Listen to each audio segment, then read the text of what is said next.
Okay, and we are live. Welcome to another episode 5, where we're going to be reacting to various things on Twitter and beyond. I'm Daniel Dumbrill, and we have Carl Zha with us. Carl, how are you doing today? How are you, Daniel? I'm good. I'm good. All good. Hold on a second. There we go. Almost forgot this. Yeah, you can't. We can't start without the shirt, guys. Oh yeah. This is a multipolarity shirt podcast. Yes, it is. This is my last new one I've got in the tank. Now I'm going to start, especially some travelers in. Yeah, you gotta order on those Pinduoduo. Yeah. They're really cheap. They're like 27 renminbi, 35 renminbi you can get them for. It's amazing. Wow. It's so good. And they deliver everywhere, so you can't even get it on the road if you stay in one place more than a day. That is true. That is true. With the exception of Xinjiang. Xinjiang usually takes a much longer time. And it's just like a couple it's just days, so like far 2, away. 3 days. Yeah. So we're gonna be trying to do this show from the road too. I've got some equipment, and I'm gonna be bringing that along with us. We're probably gonna skip next week's show because that'll be right when I'm on the road. But after that, it should be good. Now for this week, we have a bunch of stuff loaded up, but because I've been preparing a lot for my trip, I didn't contribute too much to what's in here. So most of it's gonna be your stuff, and then we kind of you can lead it, and I'll react to it together, and I'll just kind of facilitate this. So welcome everybody. I see there's a few people already showing up here. Let's just jump right into this. Okay, actually, we will start with one that's mine, and that is, I just want to address this. I get this quite a lot. It says, you're supposed to be calling it the CPC, not the CCP. I'm aware of that, but I just I feel like, and I'll get your opinion on this after, Carl, but I feel like the priority for me is just getting people to understand the actual real China. And the people I want to speak to are people who are using this language. They can figure that out on their own later. It's not really a big deal to me. But I can understand for somebody who wants people to start using the correct terminology, that may annoy them. But I feel like I feel like I can reach more middle ground people too if I'm using their language. If they're like, oh, you're using that very strictly, it's supposed to be CPC. Oh, you can't call it, you're like the other guys. You can't call it Tibet anymore. You have to call it Xinjiang. It's like just that's not my priority. I can understand for somebody who is a stickler for details and they really want you to use the correct terminology, but again, just not my priority. What's your thoughts on that, Carl? Well. Yeah, actually, it doesn't really matter if it's in Chinese, because Chinese is just 中国共产党, right? How you translate it into English, is there as Communist Party, the Chinese Communist Party, or Communist Party of China? Like the official, I guess the official translation by the government is now the Communist Party of China, but they also have used before Chinese Communist Party. I think it's a matter of kind of the evolution of language, because the CCP is being used overwhelmingly by people who like talk bad about China, and in some people's view that becomes kind of a derogatory term. But I don't mind reclaiming language. I don't mind reclaiming words, right? So I think what you're doing correct. A lot of what we're doing is we're debunking, we're deconstructing all the China narrative by the people who use that language, CCP. So I'm not a stickler of words anyway. So yeah, I appreciate the point being made. But I just wanted to kind of, give some context behind why I don't necessarily care as much, but also in some ways prefer using the language of the people who, it's not like we're dropping the N-word bomb here. We're trying, This is, yeah. We're trying to reach those people, but yeah. All right, so we'll jump into a couple of economic tweets that you have highlighted for discussion here. Let's go. Let's let you take it away. Okay, so right now, this is an article from The Atlantic by Michael Schumann. By the way, Michael Schumann is a guy who wrote a tweet, an infamous tweet, who said Xi Jinping should really watch Hamilton, the play, Oh, yeah. in order to understand American democracy. And maybe if he actually watched Hamilton, he will actually understand how to interact with a democratic government that allow him to win friends rather than alienate them. I mean, like, that's such a ridiculous tweet. But anyway, so it's not surprising that he's giving this like brain dead take. And the idea of this article is that the overcapacity of the Chinese economy is bad for everybody.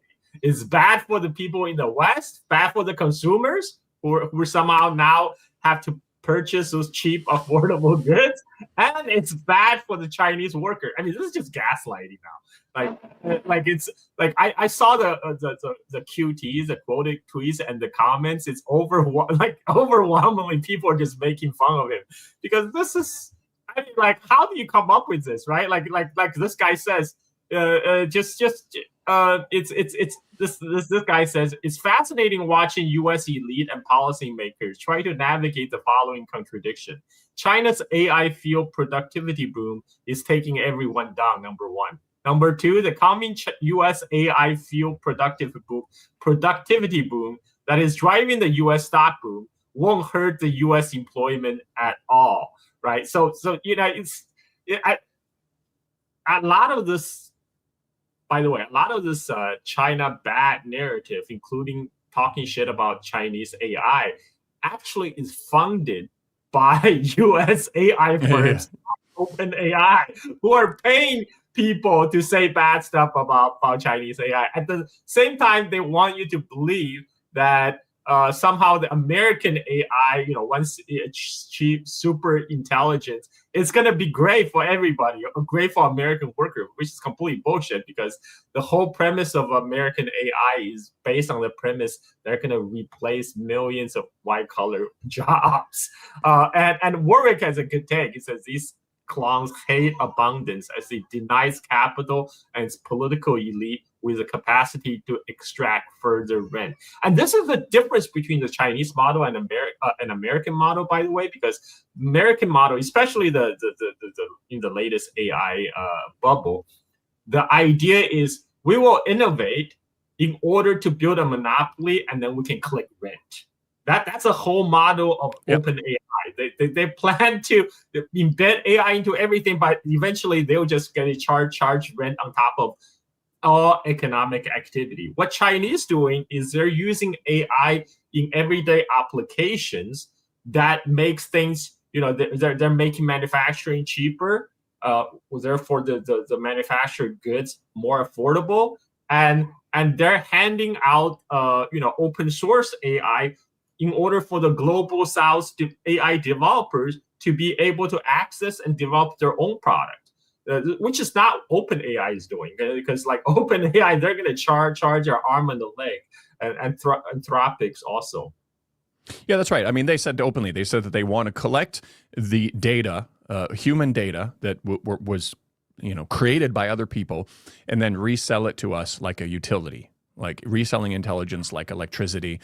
And it's interesting, the going back to the first tweet, this, China played the game on the international stage according to Western rules. And Western rules before were let the best man win, let the most innovative product, let the product that consumers want to choose win. But as soon as China starts winning at that game, then all of a sudden it's a problem that China's playing the game exactly like how they invented it. And then with AI, when you talk about AI and what it's going to do in the West, it's always about, it's going to increase our productivity so much. And then when China is supposedly using it the same way they are, which they're not, then all of a sudden it's a disaster, saying this is going to affect everybody. And this is like, they want to get the best use out of, all of this stuff. But in actuality, the Chinese government has started to come out with rules, for example, saying that you cannot use AI to replace workers. You can't. That's against the rules here. Obviously, that's going to be really hard to control because it's like with AI, then maybe it will stunt new job creation. They're not necessarily letting existing employees go. But the point is even with those challenges, which are challenges all around the world, they're actively thinking about what can we do to protect the worker, where it's the completely opposite philosophy in the West, but they're treating China like the villain by first pretending that China's doing exactly what they're doing, which is an indictment of what they are doing, even if it was true.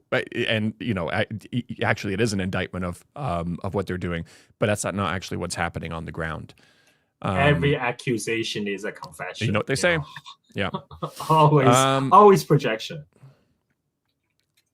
Economic related also. Here we go. You take it away. Yeah, I think this might be the same article or related article. Oh, right. This is again from the Atlantic. Xi Jinping's running of China as a government-subsidized, export-driven manufacturing juggernaut. It's not just bad for the whole industry around the world. It's also distorting China's economy and alienating trading partners. And this person, he has actually a screenshot of what actually they wrote in detail. Chinese manufacturer would be competitive without Xi's help. He provides massive aid anyway, directly with handouts and tax breaks, indirectly by suppressing wages of factory workers and the value of China's currency to make the country's export artificially cheap. The result is an economic model that favors producers, restrain consumers, and flood international markets with super cheap export, including steel, solar panels, electric vehicles. Foreign companies simply cannot compete. Chinese competition is costing Germany 10,000 manufacturing jobs a month and could strip Indonesia of hundreds of thousands garment worker jobs. China's trade surplus ballooned to a record 1.2 trillion last year. As a share of global economy, China's surplus in manufactured goods is the largest amassed by any country ever. And this is again, they kind of try to reframe this as how somehow this is bad. What actually China is doing is China is making everything affordable to everyone. And again, if your argument is that somehow this is unfair, somehow Chinese government is subsidizing with these goods, then you should enjoy Chinese subsidies, at the expenses of the Chinese taxpayers. It's a gift. It's a free gift handed to you by Uncle Xi Jinping. Like this doesn't make sense. Like for example, solar panels, right? Once you install those solar panels, there's no more dependency. You are now, those solar panels will sit there and generate energy for you from the sun. You don't have any further dependency on China anymore after you have installed those solar panels. So if Xi Jinping is subsidizing solar panels, making it cheaper to install cheap electric power generation, then you should do it. You should by all means do it. But that's how of course they're not going to say that, but it's just ridiculous. Yeah, that's interesting. That's an interesting point. Like if they were subsidizing things that got you, reliant on their system, that would be a little bit, like the Western capital model. Gillette will sell their razor handles for really cheap, but when you're ready for replacement cartridges, damn, do they get you? Like this is like what you said. You install the solar panels and they're going to work for years and years and years. They're going to take away revenues from the local energy companies, which probably is the bigger problem than anything, a bigger problem than anything else for the West. But that's a really good point. I think we've got some more economic related stuff. Let's continue on here. This one I think is yours as well. Okay, so this guy is saying, in the 16th century Spain, confronted with Ming Dynasty overwhelming production. This is the same talking point, but they're bringing the history now. In the 16th century Spain, confronted with Ming Dynasty's overwhelming production capacity in silk and ceramics, they could only watch as silver plundered from the New World was sucked away with no decent trade goods of their own to sell. 19th century Britain faced a similar plight. The East India Company racked up deficit in tea import And with nothing to sell, they smuggle in forbidden poison of opium. When the Qing dynasty cracked down, they throw a tantrum claiming it violated the trade and fired off their cannons. And now the United States and EU are utterly defeated by China's overwhelming supply chain and cost structure in the production of EV, solar panels, and next generation infrastructure. When Mark Andreessen and other tech optimists staged their reality show proclaiming Silicon Valley innovation could conquer the world, the foundation of the Western manufacturing has been completely hollowed out. Unable to win on their own merits, with nothing to sell, this is precisely why they invoke the Roy Cohen school of ironclad rules. Who never admit defeat under any circumstances, right? The rule, and frame the opponent as a criminal, and they now trying to embed this comically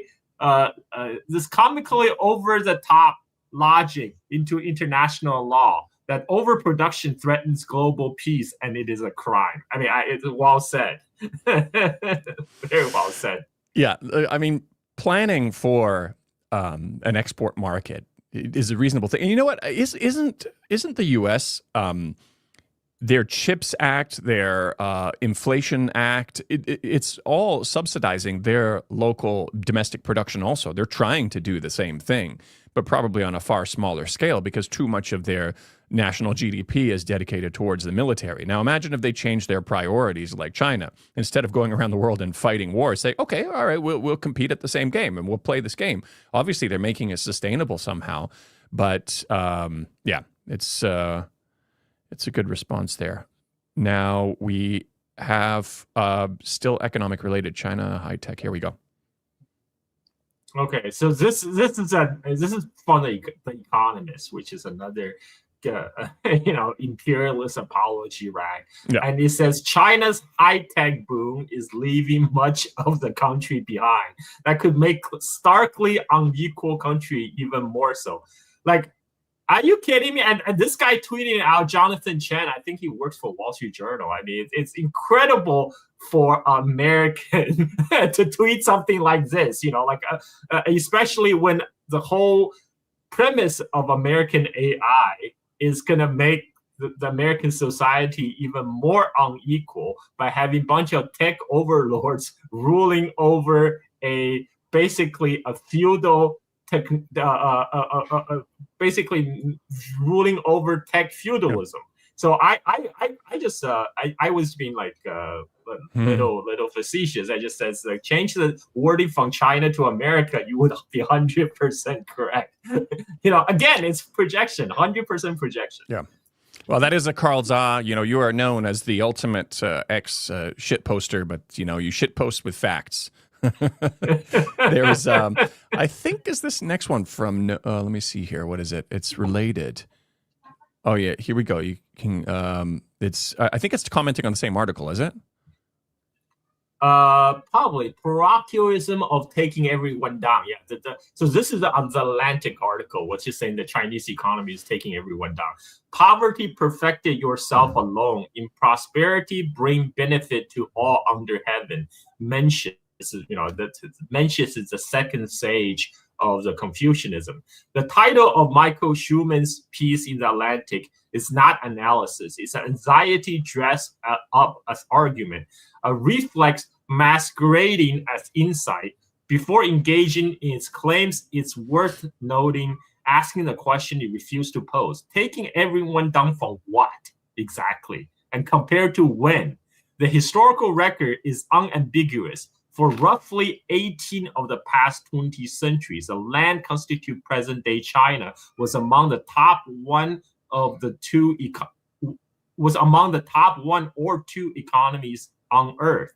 And what followed was a development strategy of a remarkable discipline. China investing in education, health, infrastructure, creating a foundation upon which it later transformed the later transformation would rest. Result is beyond serious dispute. China lifted more people from extreme poverty in less than any other economy in human history. Its rate of extreme poverty now rivals that of the United States. Its cities contains some of the world's most educated young workforce with 16 years of schooling common in major urban hubs.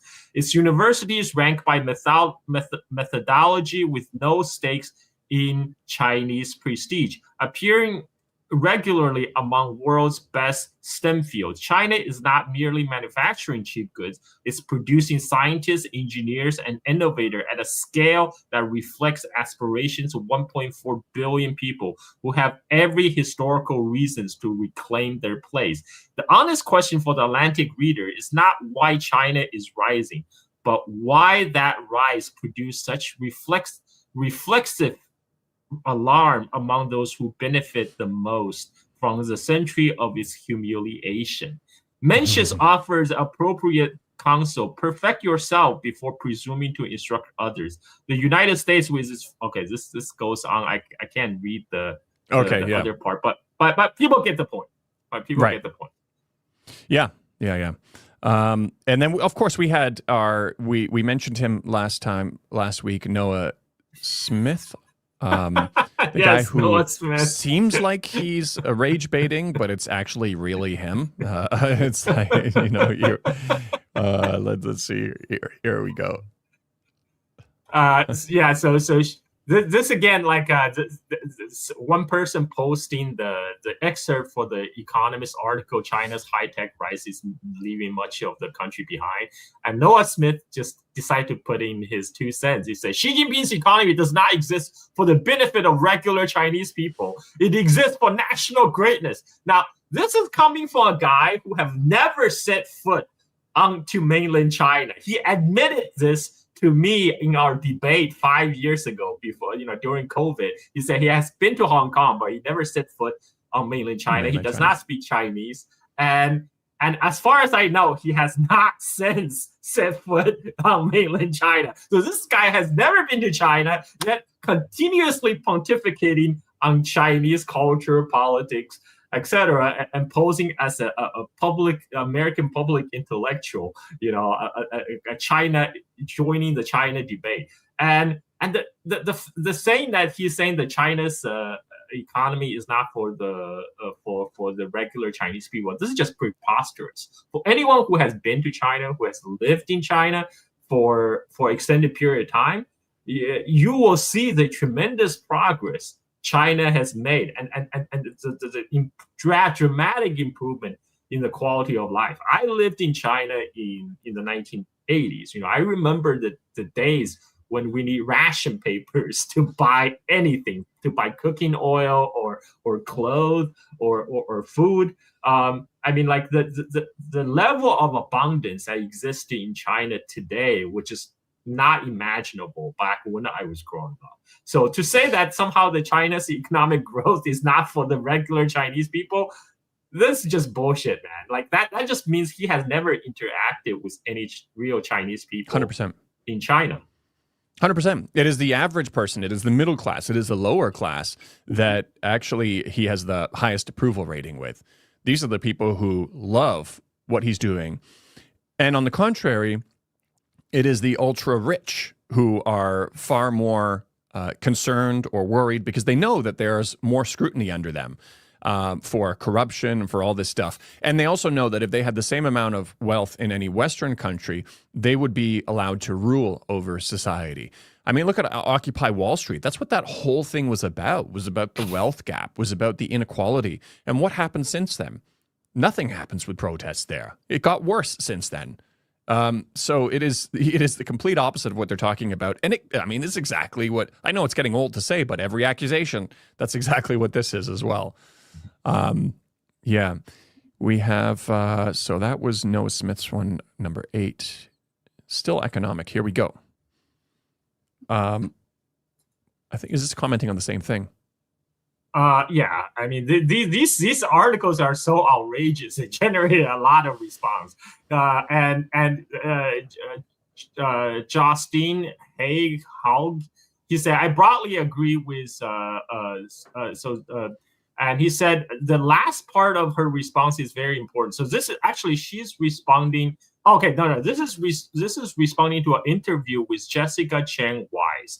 And so Jessica Chen Wise's original article he wrote, I'm very much of the view that the drive towards self-reliance was not an effort to dominate other countries or even these supply chains, but rather to secure a position that was unsaleable, and that the means of achieving security was not being so dependent on others. And is in China's economy, there are many different actors that often overperform in search of a particular target. And it's wildly inefficient system where we can see that in their investment in semiconductors or in their EV right now, where every locality has their own kind of EV company. So there's this vast oversupply of things that the central government has sort of targeted. And so in some cases, there have been targets that were set. Sometimes they have overshot. But I do not think that emphasis or intention really was to weaponize them against the rest of the world. Although, I will say the Chinese government has very much learned from the United States application of extraterritorial export control in building export control system that they have now began to roll out. She's talking about the rare earth. And it's true. I mean, this couldn't be more obvious right now in the Chinese drive towards self-sufficiency has really paid off in the time when the Strait of Hormuz was being choked off. This because the China's massive overcapacity in solar, in wind, in hydro, and soon nuclear, China is being able to provide 86% of its own primary energy. China's oil import actually dropped. This at the same time when the production has kept going, this is going to be the year where China's oil consumption is probably peaking. And this is actually saving the rest of the world. When China is not buying as much oil in the world market, it's making it cheaper for other countries like India, Indonesia, and other countries that depend on oil imports. And again, this is nothing about trying to weaponize against the rest of the world. It's everything about building self-sufficiency so China cannot be choked off, like as the U.S. Navy often claimed, with like a chokehold on Chinese energy supply through the Strait of Malacca. Everything in China is centered around self-sufficiency and security. And this is why I was explaining people why China did this massive drive to popularize EVs, because China do not want to be dependent on foreign oil imports forever. By having EVs, China can generate this electricity for those EV internally, because China have massive power generation that's not dependent on oil and gas. And so it makes sense to have them to build all those high-speed rail that's powered by electricity. It makes sense to have them run transport on EVs, and now they're transitioning to even trucks, to electric trucks. Right. So this is the idea that somehow China is doing this to weaponize against the rest of the world. Again, this is 100% projection.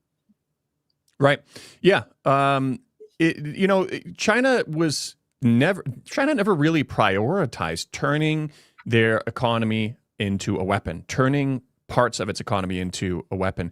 But you can be sure as hell that the U.S. is incentivizing that. They are incentivizing that so that they have retaliatory measures. Like they don't really have much at their disposal. Rare earths is a big one, but that came out only after they were being attacked. And lucky they had at least something, because it allowed the U.S. to back off of it. I think what's perhaps an even bigger problem than that is China's production and the types of products they're doing is they are giving other countries a way to exit from America's economic weapons across the board. I mean, the fact that so many countries are looking at EVs now because of the crisis that was caused by the U.S., this is going to reduce their reliance on an oil market that in many ways is largely controlled by the U.S. They're able to affect the price of oil around the world by their actions really easily. Obviously, you also have more countries looking at the renminbi as a trade settlement option. That is also going to be an exit from a highly weaponized U.S.-dominated system. That's probably the bigger issue. But they have to frame it as China's building economic, weapons.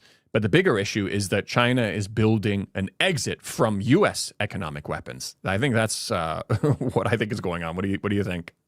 Exactly, you nailed it. Because right now, a lot of the countries are experiencing economic issues, like where I am in Indonesia, where the currency is falling, depreciating, especially in relationship to U.S. dollars, and yet countries like Indonesia, which needed those dollars to do their imports, see their import costs risen, and so what you're going to have is devaluation of the local currencies, inflation, and people's livelihood is getting impacted.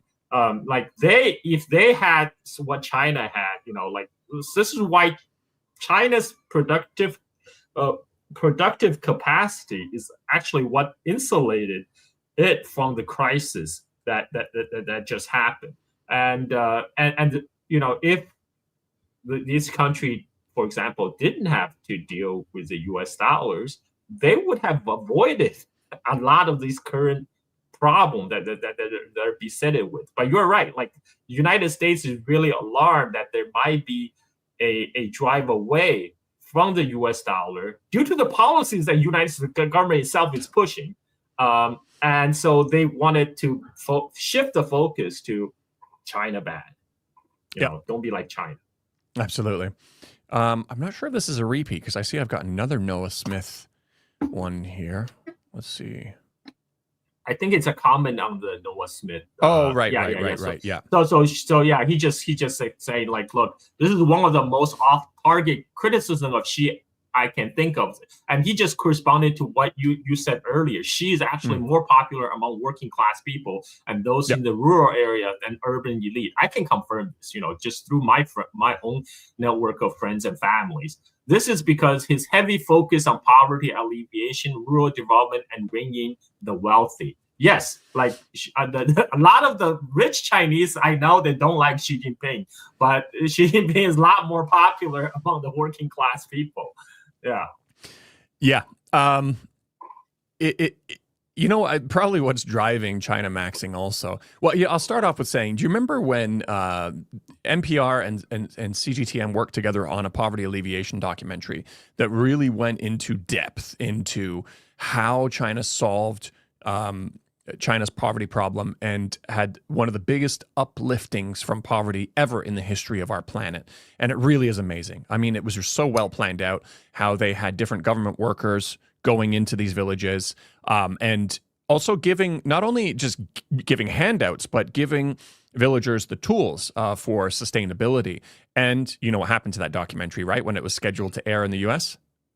Yeah, it got canned. The U.S. politician went up in arms. And like, these are actually a really well-made documentary. I learned a lot from that. I saw they had I think there was a segment on like a rural county around Chongqing, and they have these university students from Chongqing. They actually travel to these remote villages to act as monitors, making sure those officials are doing their job in the poverty alleviation. They actually audit them, make sure they're not pocketing the funds or say they're doing things but actually not following up. And so it was quite enlightening how to understand in concrete steps how Chinese government was able to lift 800 million people out of extreme poverty. But again, that's something they do not want to show to American people, because you might get the wrong ideas. Not only you get the wrong idea, but China and Xi Jinping is actually applying and addressing all of the things that the people in the West want addressed, cracking down on tech billionaires, lifting people out of poverty, focusing on the lower class or the middle class, that being the priority. Like, he's literally answering the dreams and hopes that Westerners have and hope that their government will address. And imagine how devastating that would be, saying, hold on a second, the country you're telling us to hate is doing all the things for us that we want you to do for us. Then these campaigns against China all of a sudden start making sense. We have. I mean, this is why China maxing is a thing among the youngers, among the Zoomers. This is mostly a reaction against what they see this corrupt Epstein government is like squeezing their own citizens and choking off the future prospect of the youth. So they rather look to China as an alternative example, and and this is mostly, again, mostly it was driven by the youth themselves. But you will have American politicians like Hillary Clinton who will say, "Oh, this is because the Chinese Communist Party is using TikTok to influence our young, misleading our youth, spreading anti-Semitism against Israel." Totally unacceptable. They really have to keep it secret how the West, particularly the U.S., actually works. I mean, I remember back when Julian Assange, and he's been, kind of neutered since then, but he said it so well when he was talking about the war in Afghanistan, and he was being asked about, winning the war in Afghanistan. And he said the point isn't to win the war. The point is to draw it out as long as possible so that they can wash money from the U.S. tax base into weapons manufacturers. And then obviously those weapons manufacturers fund the same politicians who are making the decisions to spend U.S. tax dollars on those kinds of things, whether it be through tax dollars or whether it be through printing more money, which ultimately reduces the value of the money that U.S. citizens do have. And when you really look at that, when you really look at how the whole system is designed, you are literally stuck in this dystopian corporation that is just designed to suck you dry and support the upper class. And people are waking up to that. It probably would have happened even without the help of looking onto China and seeing a model where it's being, where there's a system that actually can serve the people. But I would imagine you could only keep that lie up for so long. You could only hide that reality from people for so long. And obviously it's falling apart now. Yeah. We have, this is another one you've sent over. Patents. Yes. So the story from Reuters is China owned more than 11,000 German developed patents. Study shows the actual story is actually China went out and bought and paid for those German patents. And the quote tweet says, "Did you know China has a database of foreign patents, the patent holders, researcher, and companies?" People could probably guess that part. Did you know they also score them by expected value and other metrics? So no, this isn't an accident or natural evolution. Again, this balding guy, he's just like Gordon Chan. He's implying like China is engaging in systematic industrial espionage. Look, China went to pay and bought for those patents. I mean, it's all above the table. And so the reply guy said, "Did you know that patents are public information and you can find copy of every patent ever filed anywhere simply by going to WIPO's website?" Now, this actually says is that China is actually taking public intellectual property seriously now. That's why they went ahead and bought them. They bought those commercial patents so they can be. And another reason China does that is because China is very good at scaling. They're very good at commoditizing the production and scaling, bringing it to life, and make it affordable for everyone. China have mastered that into an art. So that is a part that West has difficulty to compete with. They're have difficulty to compete with China's massive economy of scale. And of course, Chinese industry are often very cutthroat and competitive.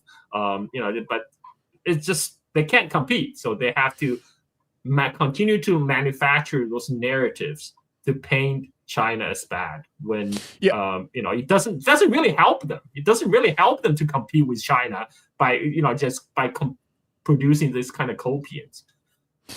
Yeah, I mean, the patent system was designed obviously to protect ideas if they're your own, so that you can monetize it yourself, or you can get compensated for creating that idea.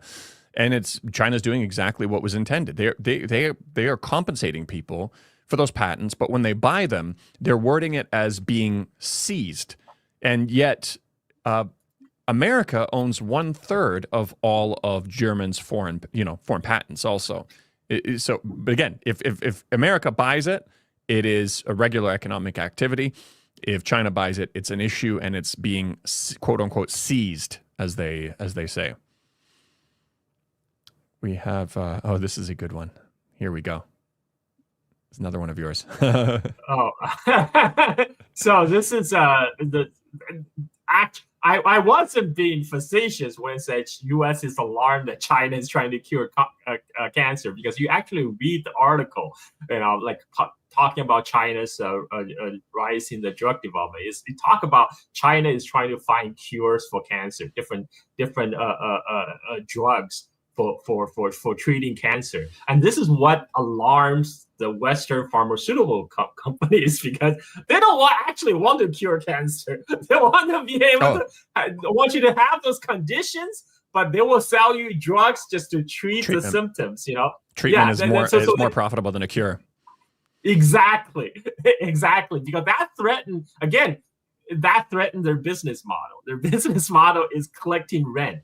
This is a lot of the Western economic activity now is rent seeking, by these oligarchic companies. Yeah.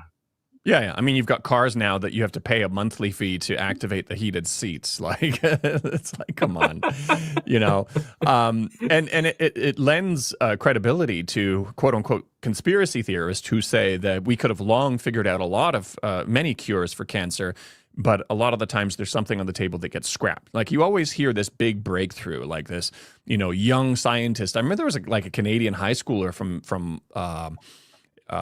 Canada also, who came up with this really amazing possible cure that was showing a lot of promise. He was this genius kid, and then one of the companies bought it up, and it just kind of disappeared afterwards. Now, people might say, well, maybe it didn't pass trials, didn't go through it. But there are people who always thought, no, they're not trying to find a cure. And this lends credibility to that theory, where all of a sudden somebody else is close to finding a cure, or they're prioritizing finding a cure. And they're saying, oh, this is bad. They had the previous article a couple of years ago saying China might be curing cancer too fast, or China is curing cancer, but at what cost? The famous words, but at what cost? Like, I mean, this reveals $1 billion to the U.S. pharmaceutical industry. Yeah, they won't actually say that, but that's the truth. My apologies. I have some stuff that is not in the correct order, I'm noticing here. So we're kind of jumping around a little bit. I'll try to rearrange these a bit. But we are going back to patents now. I see what's going wrong here, but I'll reorganize the images, but you can go ahead with this one. We're going to jump back a little bit.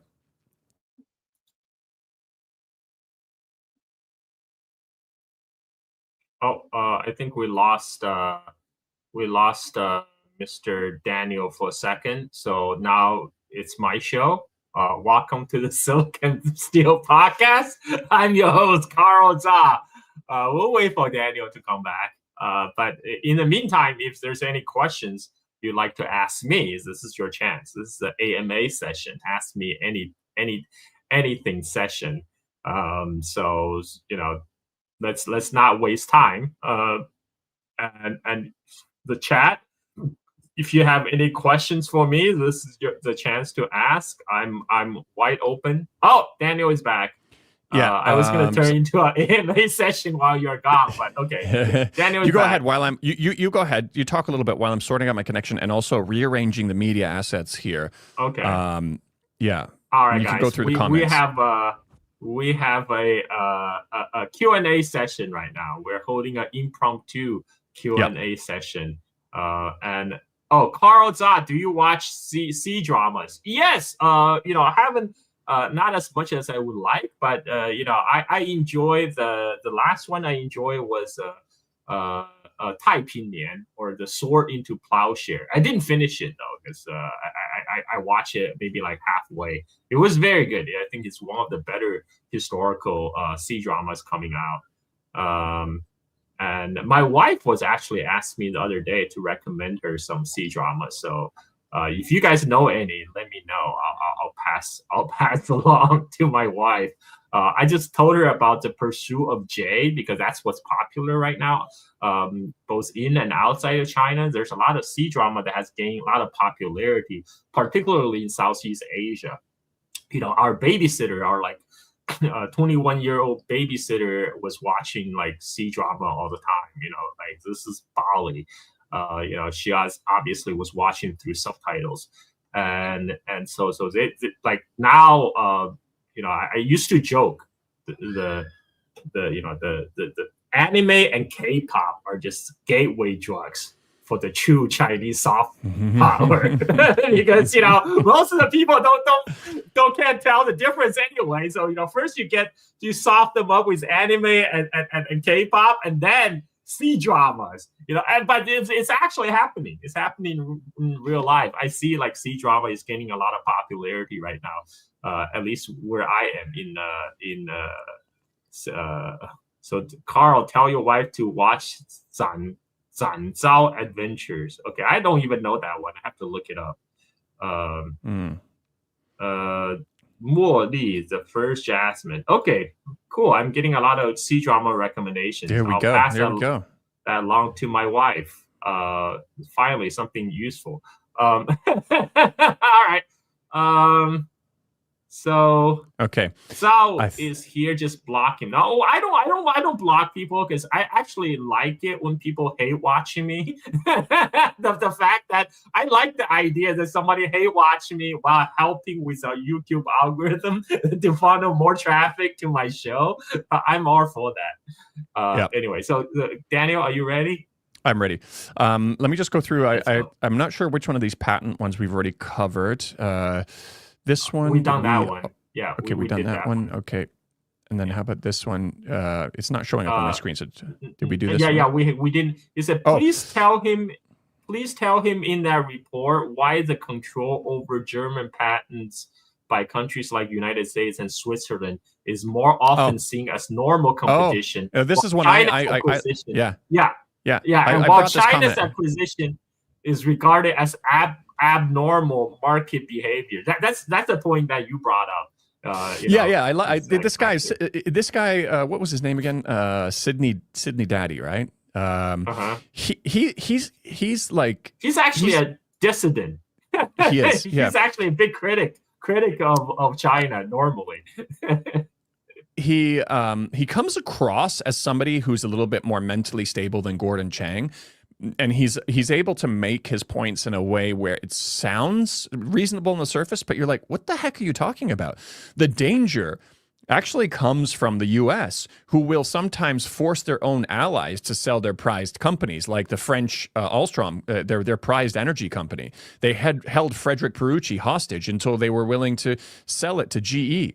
They regularly neuter their own allies when it's in their own interests. Can you still hear me? I'm not sure if I'm lagging. Yeah. I can hear you. Yeah.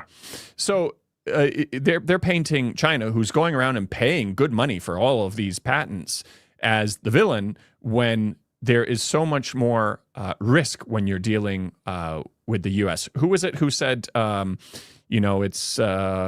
it's dangerous to be China's enemy, but it's fatal to be their friend. Kissinger said it's dangerous to be United States enemy, but it's fatal to be its friends.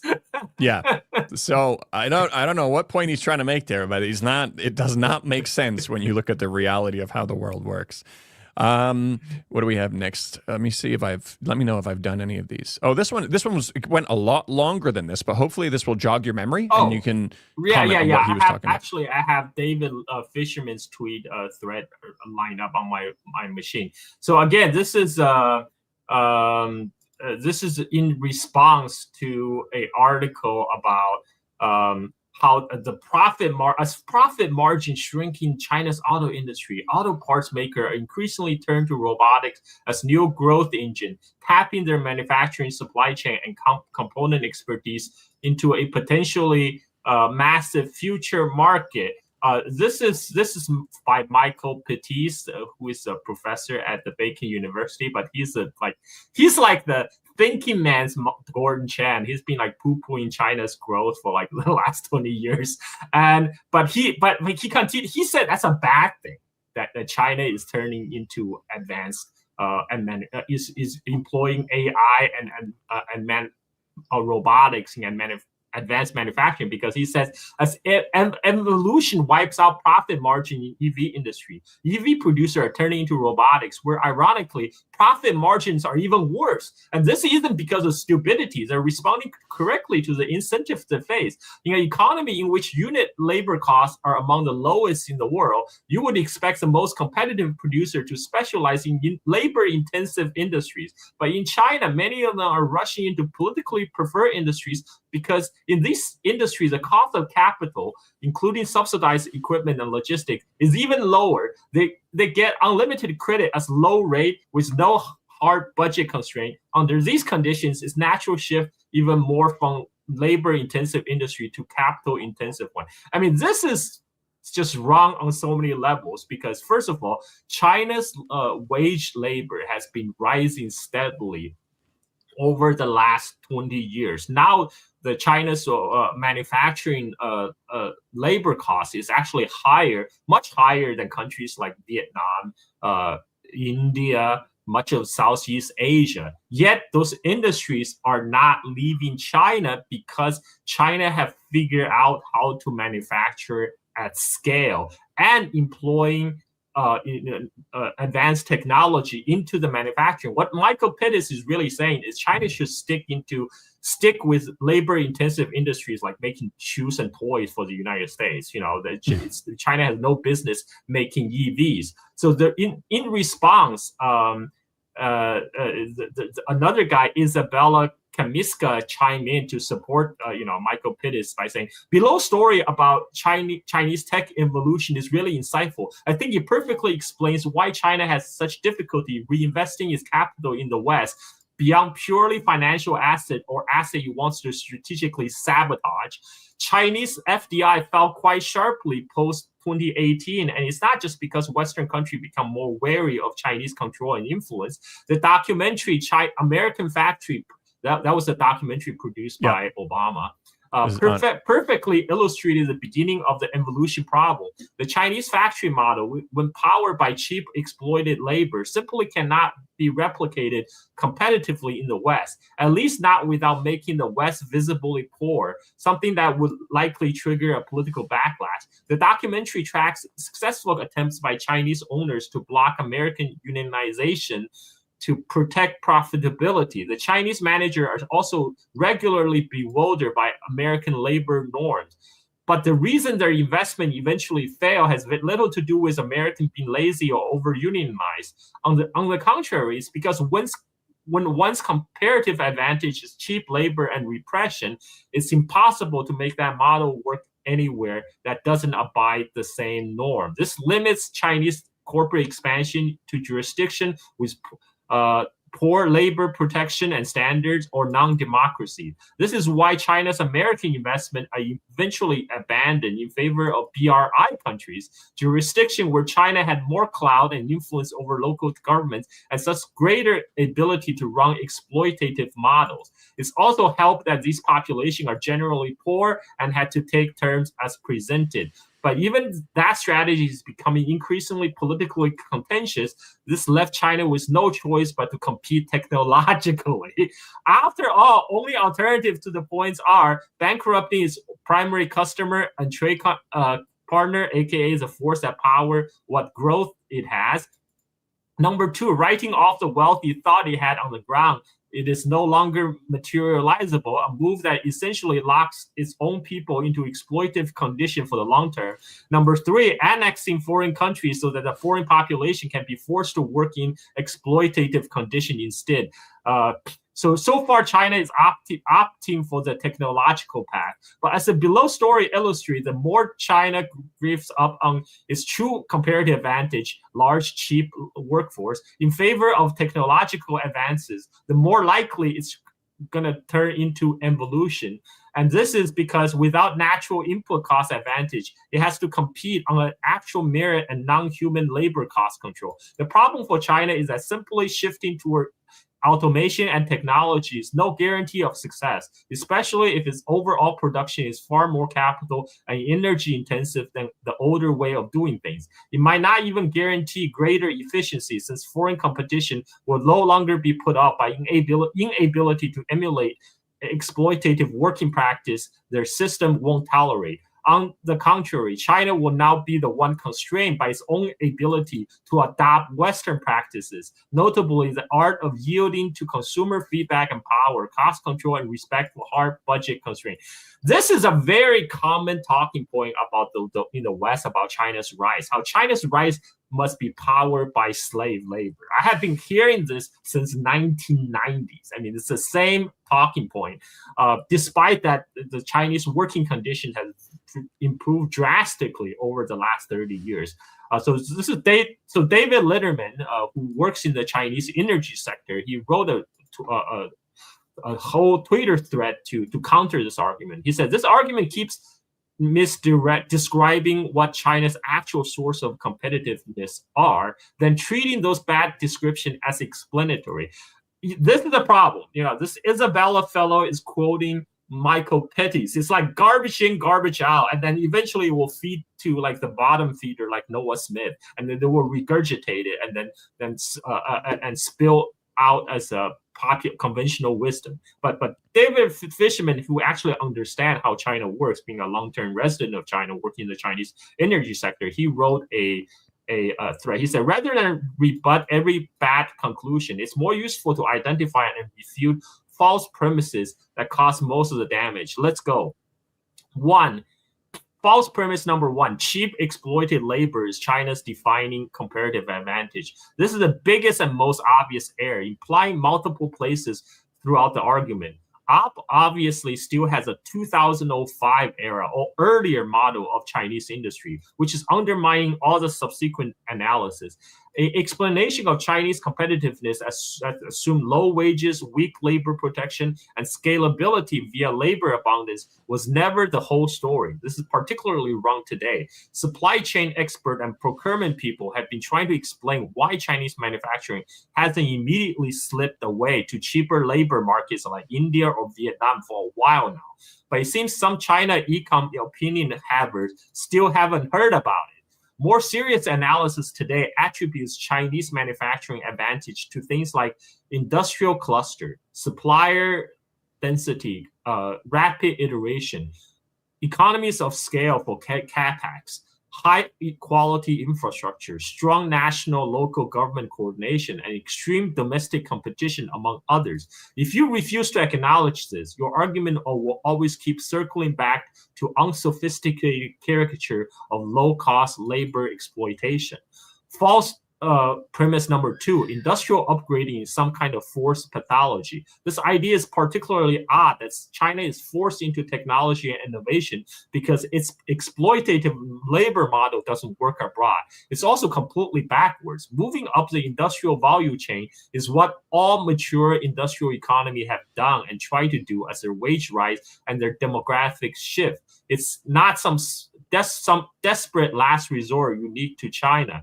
Cultivating the technological and human capital to pursue such sector already indicate merit accumulated from prior generators of industrial activity and has been the explicit long-term goal from the dawn of China's modern industrialization. It seems that OP understand China's expansion into high-tech sectors like clean tech, battery, robotics, EV, as forced because China has run out of way to exploit cheap labor and now must compete on real merit rather than endogenous natural transitions. This is even a sillier suggestion. This is even a sillier suggestion that China not supposed to do these things because its comparative advantage lies elsewhere, cheap exploited labor. See false premises number one. And false premise number 3, seeing FDI pattern being part of a moral story rather than just following normal institutional policy incentives. So there's a kernel of truth here. Chinese outbound FDI into developed world has declined, and firms do face genuine friction operating across very different regulatory, labor, and political systems.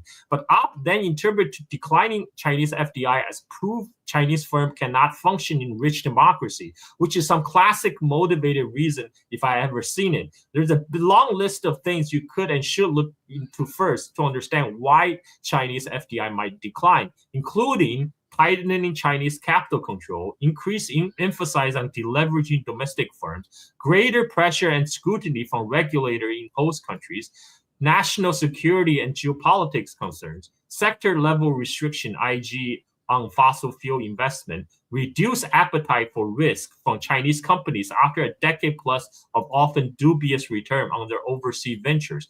Any one of these or combination thereof is a more empirically sensible way to understand why Chinese outbound FDI might slow down rather than the smug moral narrative.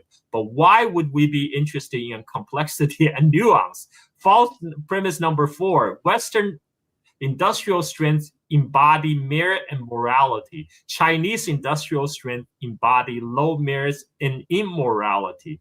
Right at the end of that post, there was a singular chauvinistic implication that the West has some unique ownership over innovation, cost control, consumer feedback, or respect for budget constraint. That will pose a challenge for Chinese companies because they apparently are just too undisciplined and immoral to understand such things. So Chinese strengths are implicitly illegitimate or coercive, and Western strengths are neutral, normal, and organically meritocratic. And if Chinese firms were become more meritorious, they are they're only doing so because they're forced to, not because of some natural institutional evolution. When you start to keeping a sharp eye for the civilization chauvinism from Western econ pundits, you will realize that it's everywhere. It's 2026. We're still pretending this is serious analysis instead of a chronic superiority complex in a trench coat. Premise number 5.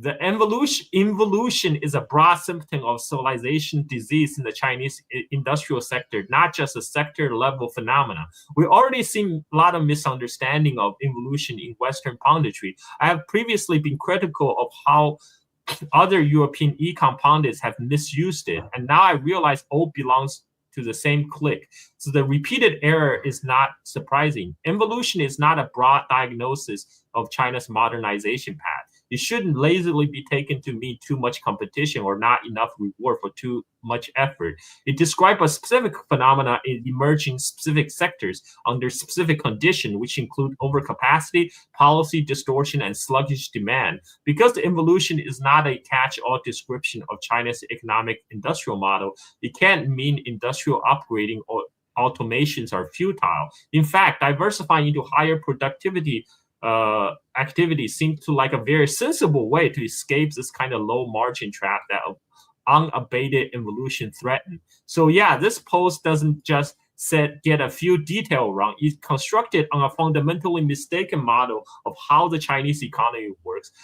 It's rotten to the baseboard. Worst of all, if you think about it, there's literally nothing here that helps anyone to think about how to compete with China. It's all useless reassurances that China either cannot do what it's doing or that it can, but it doesn't count because it's not moral enough. No strategy, no model, no serious engagement with reality, just smug, self-congratulatory whining and cope. And this is, he said it better than I could. This is just copian, and it actually does not help the West compete with China in any way. It only offers a psychological comfort to think we are still morally superior to those inscrutable Oriental Chinese. But yeah, I don't know what you have to add to that. Yeah, no, that's pretty concise. Nobody can beat David on the way that he puts things together. He is. He's right up there with, Arnaud Bertrand does some really great commentary also. He is up there. He's one of the most underappreciated accounts on X, and I recommend that everybody follows him. I mean, he pretty much says it all. Yeah, he actually responded one more bonus round because Isabel Kamishka doubled down. Because she said people seem to have real trouble understanding that just because something is technologically possible or optically impressive doesn't mean it's necessarily commercially cost-effective to deploy at scale. China is experiencing evolution because its technological success in the lab do not necessarily translate into commercially viable technology at scale. We know this because of its ongoing reliance on subsidy to mask non-viability. In tech, this really advanced. If the tech is really advanced, you would be capable of maintaining market share without subsidies. This is equivalent of scientists generating fusion in a lab and choose to roll out commercially before proving they can generate a net energy gain from the technology. What happened then? Rather than generating positive sum effect for the world, it generates an energy succubus black hole. And to this, David responds, this is the bonus round. The continue on the credibility incinerating campaign with a batch of claims that are even more dubious than the last. Unfortunately, with a smugness and condescension that certainly hasn't been earned. Quote here, China is experiencing evolution because its technological success in the lab do not necessarily translate into commercially viable technology at scale. This is exactly backward. China's obvious strength over the last 20 years has been scaling and commercialization of things that weren't able to escape the lab environment elsewhere in the world. Ironically, the most enduring critique of China's industrial sector, tech sector, has historically been that it struggles with innovation at the frontier, i.e. lab work, while being strong in deployment and scaling. Because of this, sour grape narrative about Chinese technology achievement usually revert to angle like, well, they may have built it and scaled it, but they didn't invent it, which I have been hearing endlessly for the last decade when it comes to pretty much every technology in energy sector. Although there's also that is also changing now too. And again, what do you think evolution means here? It's not being used to describe outcome of an inability to scale technology commercially. Come on now. Again, quoting, if the tech is really advanced, you will be capable of maintaining market share without subsidies. This is a deeply unserious way of thinking about industrial economies and reveal an issue more profound than classic China bad punditry. State support and subsidy show up pretty much everywhere across advanced tech at every stage of product development and deployment in pretty much every country. By this logic, US semiconductors, the European aerospace sector, or early renewable industry in the West were also all not generating real advances. You can dislike subsidies and argue against them without degrading the entire conversation into unsophisticated slop like subsidy equal non-viable. And the fusion analogy makes no sense. Fusion has fundamental physics constraints, and it either works, reaches net energy gain, or it doesn't. So far, it doesn't. Most industrial technologies are way past that. They first work technologically in lab setting, but are expensive or impractical, then get better over time in real world via iteration, incremental improvement, economies of scale, and supply chain maturation, which private capital often doesn't have the patience or stomach for. That is the point of state support, to take a longer view on strategically valuable technology than market do on their own. Wow, this David blow it out of the water here. Yeah, he does. And it goes one step further, beyond saying that the West also subsidizes certain industries. They actually go one step further. They don't only just subsidize companies and industries so that they can go on and develop something great.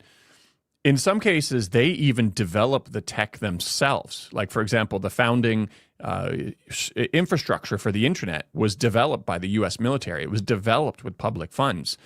It wasn't, encouraged. They didn't encourage a private company to do it, but they did then hand over that technology to a private company to completely profit from. So it was socialized development and completely privatized profits. So it's goes even one step further than what China's doing, which that should be a greater outrage to the ordinary person. Yep. Yeah. Let's move on to the next one, which is kind of, the same thing in the same category. So this is one that I brought up that Luke pointed out, that the White House is looking at overhauling U.S. science funding. Now, why this is really interesting, I think for two reasons. One, it creates a really interesting problem, or not interesting, a big issue, where you can have an administration that comes in and completely overhauls the direction of scientific institutions like this every 4 years.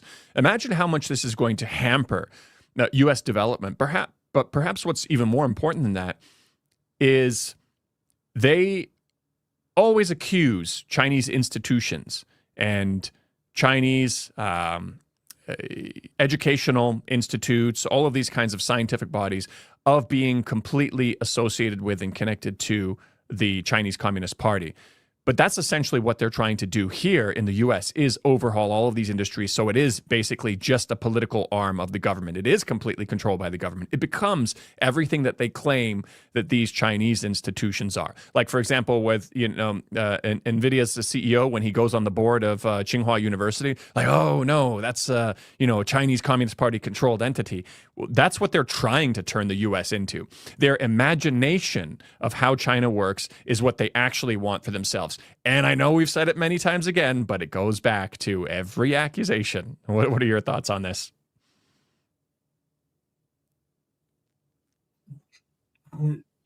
Trump administration is really destroying all the advantages that U.S. empire used to enjoy over its rivals. I mean, he's like, I'm old enough to remember people say China will not be able to compete with United States because U.S. has the ability to brain drain the rest of the world. But the best and the brightest, they come to the United States and then they contribute to the U.S. advancement. Where China, they can only rely on Chinese people inside China, and not even that, because a lot of the top level Chinese people come to United States to work. And this is why U.S. will remain ahead of China. Yet here we are in 2026. Trump is raging the China initiative to prosecute all the Chinese origin researchers and scientists, and he's cutting the science and fundings to science, and basically destroying all the premises that the supposed advantage that the United States do enjoy over China.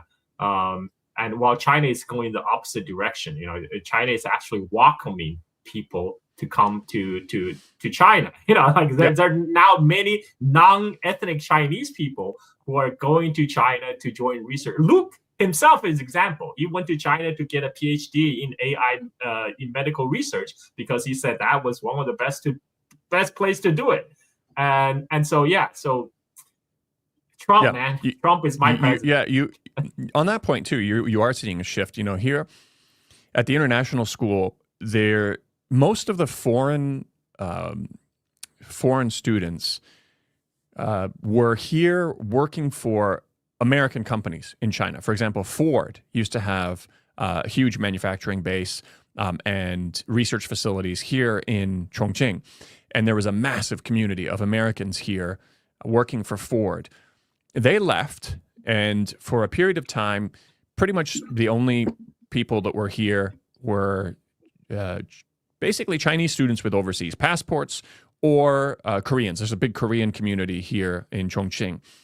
This year, it has really started to change. We've seen so many additional foreign faces come in, and they are no longer coming to work for foreign companies in Chongqing. They're actually working for BYD. They're actually working for all of these different Chinese companies. And I mentioned it to the school also. I said, this is really interesting. It shows a really positive change, that if you ever did have foreigners here, they were doing their own thing here. But now Chinese companies have gotten to a point where they're bringing the talent in now, and they're willing to contribute to these companies. So it is definitely a really interesting shift. I think that trend will continue as Chinese brand continue to gain recognition abroad. Like ZX Moto Moto, a Chongqing motorcycle brand that's now suddenly emerging in the world, right? Like catching people's attention. Sorry, I just have to give them a shout out because I'm from Chongqing, and Chongqing is like the motorcycle capital of China. And so yeah, so like I think that trend will likely accelerate in the future as well. I actually watched the video this morning where there was this guy, he has this motorcycle review channel, and it was, I need to issue a public apology to ZX Moto, because he had made a video on them months ago. And the previous video, he was really hard on them. He says like, where's this company coming out of nowhere? Like, look at their aspirations. This is ridiculous. This isn't going to happen. And so he says, wow. He says he has to completely take that back. And then he even went further. He went further, saying that so many of these Chinese companies are driven by a passion rather than maximizing the shareholders' return. Because he said some of these decisions they make do not make sense as a business decision, but it is this guy following his passion, saying, no, we got to do this. Even this is going to be a longer route, this is what it needs to be about. And he was invigorated by that when he compares it to a lot of overseas brands that first and foremost, it's about the bottom line, it's about the shareholders. So he completely changed his perspective on that. So yeah, absolutely. Shout out to ZX Moto because they definitely deserve that. We'll go on to the next. We should get a endorsement from them. I'm ZX Moto. If anybody from ZX Moto is watching, I'm here in Chongqing. I've got 3 motorbikes. I wouldn't mind having a 4th. Truth is, I'm probably going to buy one of yours anyway, eventually, even if you don't sponsor it. But pretend you didn't hear that part, and pretend that I need you to help put one in my hands in order for me to get on one. Yeah, and the Chang'an automobile, I could use a SUV in Bali. We're here for you guys. We're here for you guys. No, absolutely. I was reading the comments also on that video, and they were talking about how the CEO is actually on live streams every week, talking directly to customers and addressing any of their issues, any repair concerns, anything like that. Like he says, like, can you imagine a foreign CEO doing this? Like, they're just raving about it. And in the beginning, you had, especially, of course, when it's a new brand, you had certain things that would break down. But the one thing that ZX Moto has always had a really good reputation for was that whenever you have anything wrong, they just fix it for you. They even send you the part, no questions asked. They send you a part, say, here you go. And you can go to one of their shops and change it. Really, really good support. But yeah, I feel like this is going to sound like a sponsored video, but it's absolutely not. But once again, ZX Moto, if you want it to be, I'm here. I'm here in Chongqing. You don't have to ship it too far. All right, let's go on to another one that you brought up here. Here we go. Okay, so let me. Okay, so this is by our good friend Arnold. There you go. This is FT did the article on U.S. National Security Agency used Anthropic's methods for cyber attack against China and Iran. And Arnold says, here you go. FT confirmed that not only the NSA is using Anthropic's AI for offensive cyber operations against nations such as China or Iran, but Anthropic is actively helping them in that effort. As per article, Anthropic installed about half a dozen staff within NSA as so-called forward deployed engineers to guide the use of technology and customizing model for specific applications. He confirms 2 things. First, the U.S. is the most aggressive state actor in cyberspace so far. He offensively infiltrate other nations' network, and how he's supercharging this capability with AI. Heck, that literally one of the core mission statement of NSA, one of the largest security agency of the U.S. government. Second, the Anthropic's carefully cultivated image as the ethical, safety-first AI company that partnered with the church is a fiction. In reality, the most deeply embedded AI company in the U.S. security state.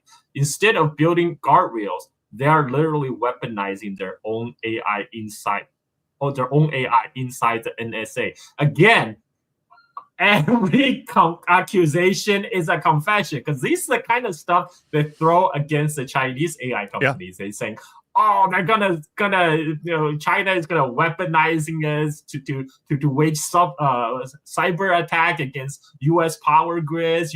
What if they bring down, shut down our power, shut down our electricity, our signaling system?" This is exactly what United States does.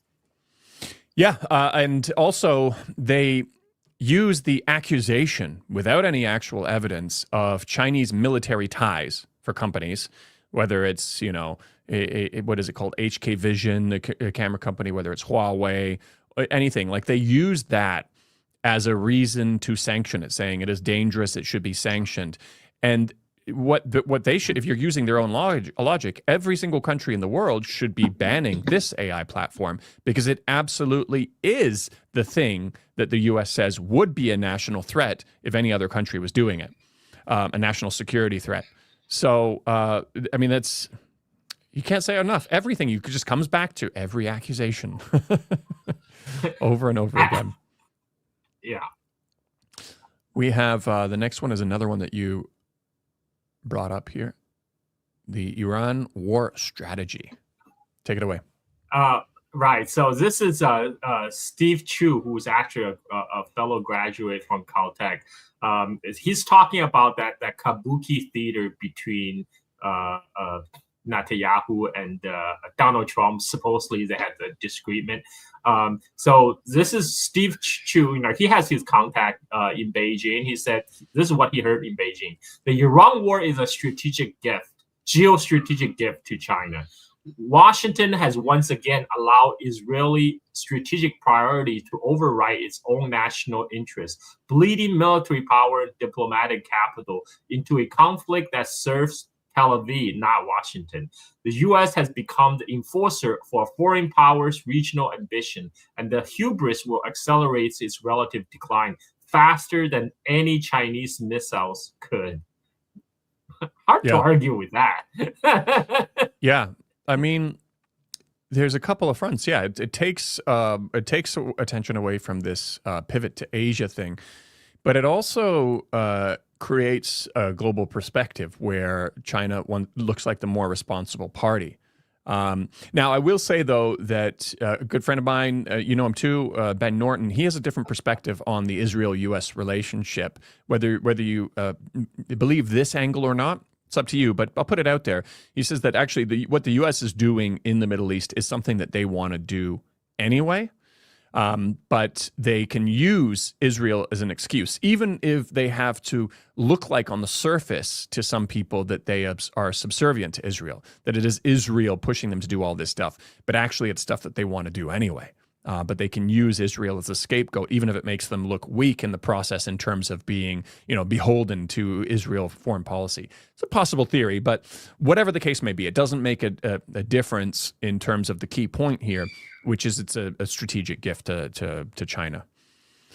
Yeah, Trump is accelerating the American imperial decline. This is why he's my president. Make China great again. Mm-hmm. Here we go. This is one I believe I brought this one out. The Chinese Communist Party operates a mafia that intends to continue killing thousands of Americans through fentanyl trafficking. Let's watch the video and see what he says. And let me see if we have it here. President Obama, President Trump, President Biden, now President Trump again, have all interacted with Xi Jinping about this topic. He has lied to all of them about enforcement. At some point, we have to draw the conclusion that we're dealing with essentially a mafia that's not getting out of the business. And so it's only going to change if we are making it have to adjust its behavior. The president, I know, has raised it at a personal level with Xi Jinping. There is some cooperation that happens. Usually it will be intelligence that China will provide us to enforce in our country. But it's odd that they can provide the intelligence to find these individuals in the United States, but are somehow not able to find factories that have to operate at a scale to kill 500,000 people. So these cannot be things that are hiding underground. They are findable. And so it's a question of will. For any of us that have been dealing with China for a long time, in the bad old days, and maybe still to today, when you were engaged in a political crime, you could be put to death and your family was forced to pay for the bullet. Who has been forced to pay for the bullet in China for what they've done to us? Actually, this is one that you brought up. I'll just say one thing beforehand. Like, they are expecting China to be their DEA, to clean up their issues that they're responsible for cleaning up. You know, China is providing, they call it precursors to fentanyl. I mean, water is pre-fentanyl, also goes into that too. You could literally label that anything. There is an actual medical use for that. But, it is American pharmaceutical companies that drove an opioid crisis where they legally got their own citizens addicted to painkillers and all of these things. Like, the crisis comes from within. And now they're trying to not only scapegoat it on China, but asking China to solve their own domestic issue, which is their responsibility.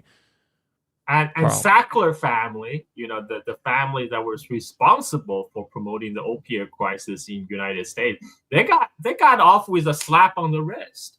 I mean, it's like, again, nobody was really held responsible.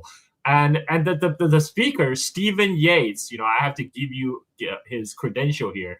He served as a deputy national security advisor to Dick Cheney from 2001 and 2005 during the Iraq War. And he was the last president of the Radio Free Asia. So, it's important to understand people's background. And now he works at the, Heritage Foundation, which is another neocon think tank. That's all they do. They just produce this kind of copium all day and they say China bad and distract from what U.S. is doing to China. Again, you mentioned China is one of the largest producers of pharmaceutical ingredient in the world. 80% of the antibiotics in the United States is sourced from China, and so this is why they make chemical precursors that is a legitimate pharmaceutical ingredient, except those are being imported by American and Mexican gangs into North America and synthesized into fentanyl in North America. And again, this is China actually had a agreement with U.S. law enforcement, where Chinese law enforcement will trace the shipments of fentanyl precursors that leaves their factory to make sure they don't end up in the wrong hands. Now, because Trump's administration's first term against all these sanctions against China, claiming China is putting secret police stations in U.S. soil, China called off their law enforcement cooperation with the United States. Now, that was reinstated, actually, supposed to have reinstated after Xi Jinping met with Biden in San Francisco. So I had to look up what's the current status. So China is agreeing right now to work with the U.S. law enforcement to restart this tracement program. They will trace where those fentanyl precursors, chemicals will be sent. So it's absolutely not true that China is not doing something to, in coordination with the United States. This is shifting the blame. It's like the root cause of the opiate crisis in the United States is the decline of the U.S. society. That is what's driven people to seek, escape through the opioids. I mean, but they will never address those problems. That's amazing. I didn't realize they had a physical presence trying to help them track this issue and see when, for example, a particular shipment was destined for a hospital, but then it got, taken over by the mafia and sent to these groups. And so the U.S. was expecting and asked them to be their DEA. And once they tried to help out, all of a sudden they used it as oh my gosh, they're doing, legal, police adjacent work in our country, just like they asked us to. but they needed a villain that they're even they're willing to shoot themselves in their own foot, when they were, like you said, willing and ready and actually beginning to help. You highlighted one of the responses to that. I guess you like this. As a shit poster, I guess you would really enjoy this one. Yeah. So there's I for the record, I actually don't know that Chinese saying, but according to this guy, he said there's a guy. Sorry, can you raise that up a little bit? So because okay, now I can't, but I can. Oh, actually, maybe I can. Maybe I can do it like this. Well, this. Let me see if this change. I can see it now. There's a Chinese saying, a man with a crooked penis peeing outside the toilet bowl and then blames the toilet for being installed crooked. That's essentially the story of fentanyl. Well put. I actually personally do not know that idiom. If people know the original Chinese phrase for that, please let me know in the comments because I like to know for my own edification. Yeah. I'm checking the comments as we're going along here. Yeah, let's see here, 1 second. All right. Next one. Chinese Mafia, here we go. Okay, this is your one also. Take it away. All right. Xi's last frontier, China's plan to transform its West. Again, this is an article from Financial Times.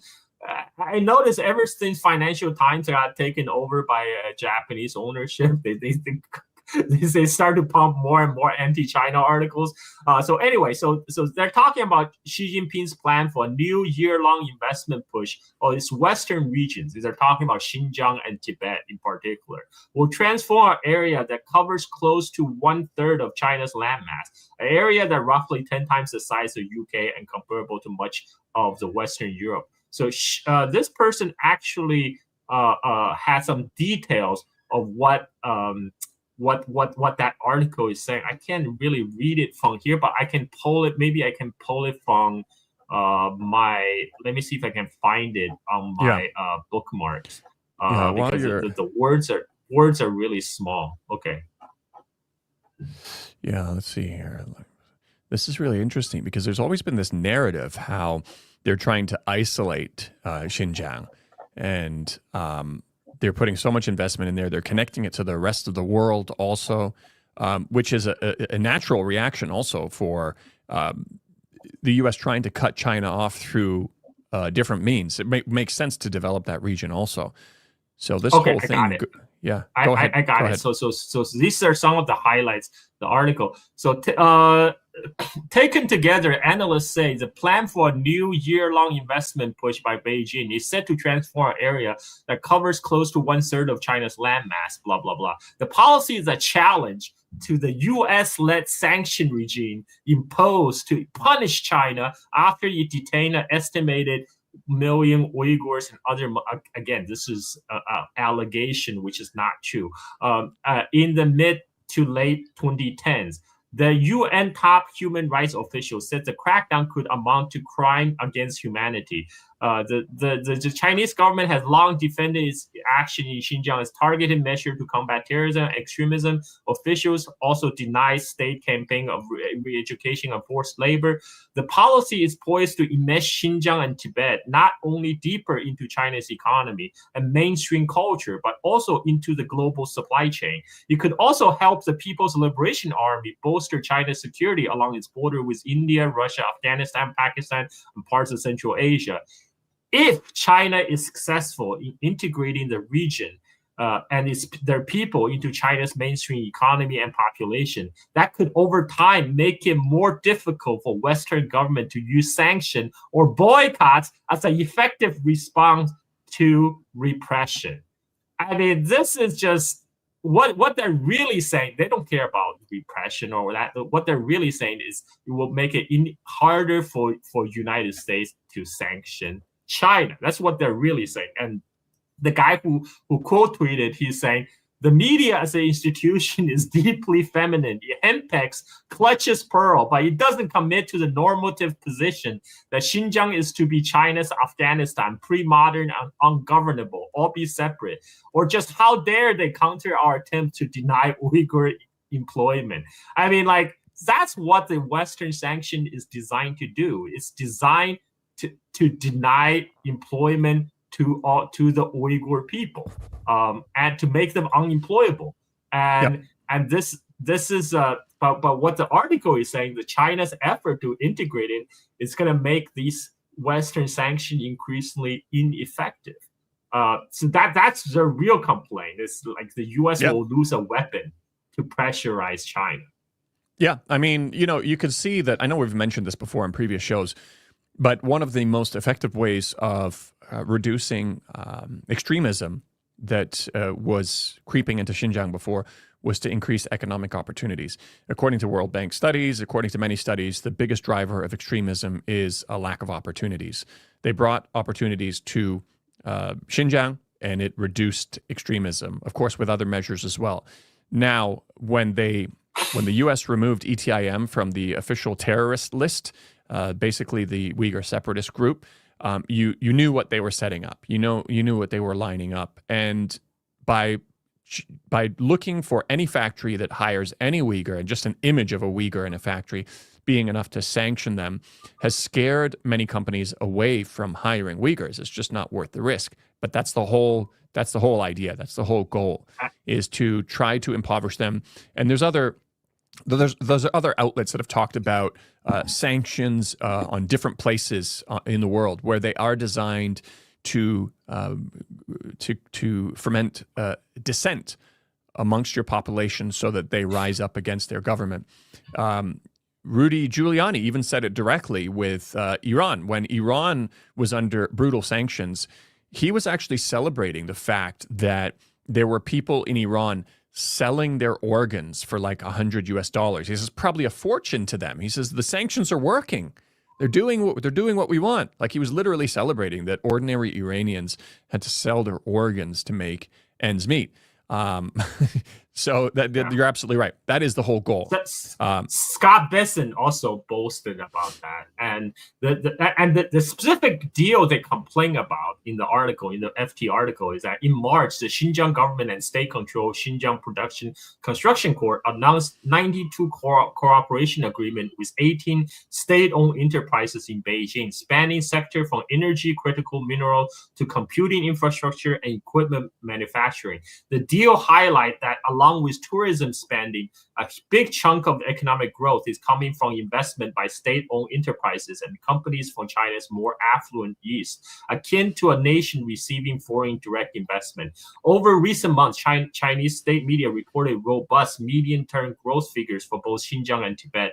Average annual growth rate in 2025 on a regional GDP basis were 5.5% for Xinjiang and 7% for Tibet, respectively, outperforming the rest of the Chinese economy. This is bad, according to FT. that Xinjiang and Tibet is growing economically. This is somehow bad because it kind of taken a weapon out of the arsenal of the U.S. sanction regime against China. Absolutely. And that probably ties in really nicely with a comment that you liked online. Here we go.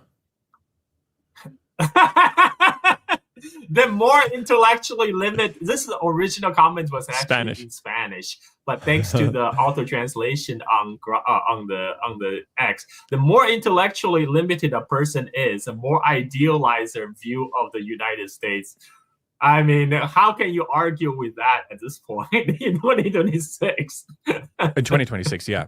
In 2026. Before, you could excuse it a little bit more. There were even more Chinese, 10 years ago that would romanticize, the West. And, part of it is just a natural human nature. The grass is always greener on the other side, or whatever the local Chinese phrases of that is, 那山比之山高, like that was, and the U.S. did a good job of creating an image that it was the land of the free, all this kind of stuff. But that has fallen now, and you have less people in China who are kind of looking at the U.S. in that same kind of romanticized way. But yeah, that comment is definitely true for this day and age. We have one from Kishore Mahbubani that you brought up too, which is a really good video, and makes a brilliant, simple, easy to understand point. And we will listen to the video directly to see what he's saying about that. Here we go. So after China has gone through the best 30-year period ever under the Chinese Communist Party, the United States is telling the Chinese people, why don't you get rid of the Chinese Communist Party?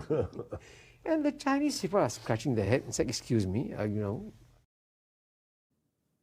Yeah. I mean, it's so simply true. Look at how far, and with corruption also, like the corruption level in China from when she started to now is a massive difference. I will say that in the earlier stages, when term limits were changed, there were some people in China who were concerned. They were like, this is not so good. Like there were, but you don't hear that as much now. Not because they've been brainwashed, not because, the state media told them to think this way, but because they're seeing the actual progress on the ground. And a lot of people, they ask me that question too. They say, aren't you worried that he'll continue on forever? And I was like, first of all, I don't think he's going to continue on forever. But to be honest, I'm more concerned about what happens with the next guy. Yes. The Chinese system is set up in a way where it has fairly good consistency in the vision and the way it moves. But what if the next guy is just, not as good, or, feeds into a more nationalistic approach? I think it was, I'm not sure if it was Kishore or no, it might have been Eric Lee who was talking about if you had kind of, elections in China, or it was something along the lines of this, you would have to create, parties or traditional elections, because they do have types of elections here. But if they had Western liberal style democracy, you would have to create parties that would almost need to capitalize on the differences between people. And all you would need is one party to say, we are going to finally get revenge for what Japan did to us. And we're going to do, the Chinese people would be totally in on it. They'd be like, yes, yes. But luckily, you have level-headed government here who looks at not these kinds of, short-term revenge tying into short-term emotional needs, and actually makes decisions based on long-term goals and everything like that. But I don't know if you want to add more on what Kishore has said there.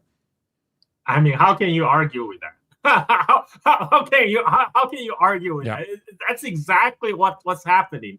That's why, like, the Western narrative on China increasingly no longer works in China, because people look at you like, you crazy?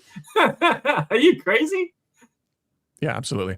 We'll blast through the last few items here. I've got to do some stuff for my RV. We're driving our RV through Xinjiang for 2 months, so I'm getting all the little repairs done. We got a water pump, we got to fix it, everything like that. But let's go. Obviously, since our last show, we had a lot of posts come up on the anniversary of the events in Tiananmen Square. Here we go. Marco Rubio, on June 4th, the world marks 37 years since the Chinese Communist Party ordered its troops to attack thousands of peaceful demonstrators and in and around Tiananmen Square. Those who sacrificed to uphold their unalienable rights of free expression and peaceful assembly will be vindicated someday. Like, this is what they still have to hang on to something from 37 years ago and paint it in a way that didn't actually happen.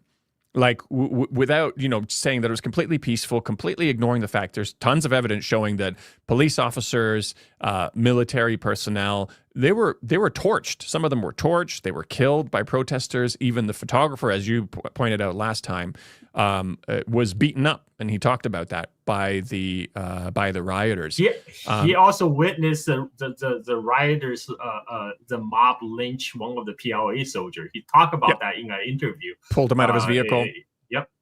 Pulled him out of the vehicle, and he said that guy probably didn't make it. Yeah. But I mean, what does that say? Where you have the U.S. actively cracking down on, pro-Palestinian protests, on freedom of speech on campuses, all of this stuff that they're pretending to care about, in a version of China from 37 years ago. Like, this is what they still have to hang on to because they don't really have any other recent examples. And how many people has the U.S. killed since then? Well, first of all, the U.S. police kill every single year, 1,000 people every single year. American police kill. And then never mind talking about the millions of people that have died since even just 9/11 in either U.S.-led wars or U.S. proxy wars.